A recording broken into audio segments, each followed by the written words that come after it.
আরবি শব্দ এই রিজিক, এর শাব্দিক অর্থ হলে অংশ।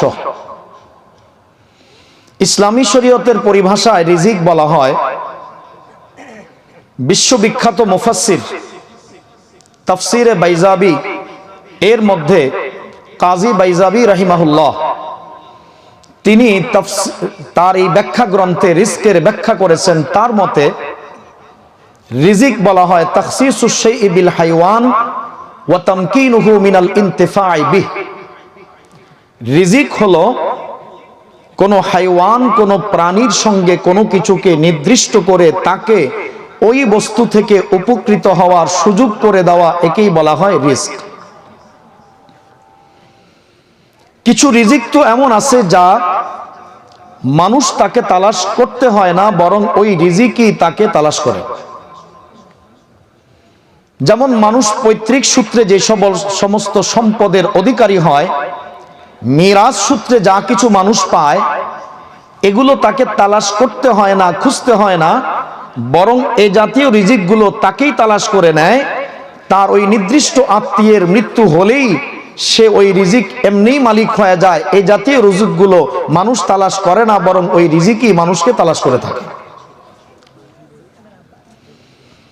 বিশ্ববিখ্যাত একজন শাইখ মুহাম্মদ ইবনে সালেহ ইবনে উসাইমিন রাহিমাহুল্লাহ তিনি বলেন, রিজক হলো দুই প্রকার। এক ধরনের রিজক যার মাধ্যমে মানুষের দেহের প্রশান্তি লাভ হয়, যা দেহের উপকারে কাজে আসে। আর আরেক প্রকার রিজিক হলো যা মানুষের আত্মা তথা রূহের উপকারে, রূহের কল্যাণে কাজে আসে। আল্লাহ পাক মানুষের জন্য দুই ধরনের রিজকেরই ব্যবস্থা করেছেন। দেহের রিজিকের ব্যবস্থাও আল্লাহ পাক করেছেন, রূহের রিজকের ব্যবস্থাও আল্লাহ পাক করেছেন।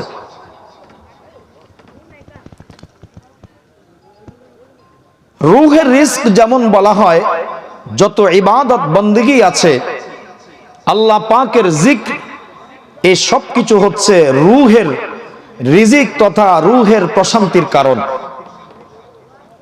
আল্লাহ পাক রব্বুল আলামিন কোরআনে পাকে ইরশাদ করেছেন, আলা বিযিকরিল্লাহি তাতমাইন্নুল কুলুব।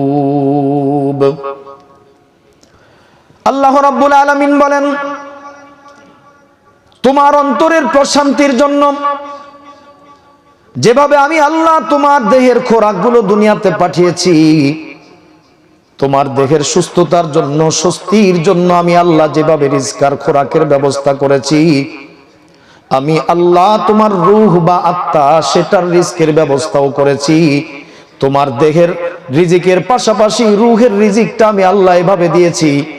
ওইটা যেমন জগতের বিভিন্ন বস্তু দিয়ে যেমন আমি তোমার দেহটাকে তৈরি করেছি, আমি তার জন্য দুনিয়ার বিভিন্ন খাবার আর রিজকের ব্যবস্থা করে দিয়েছি।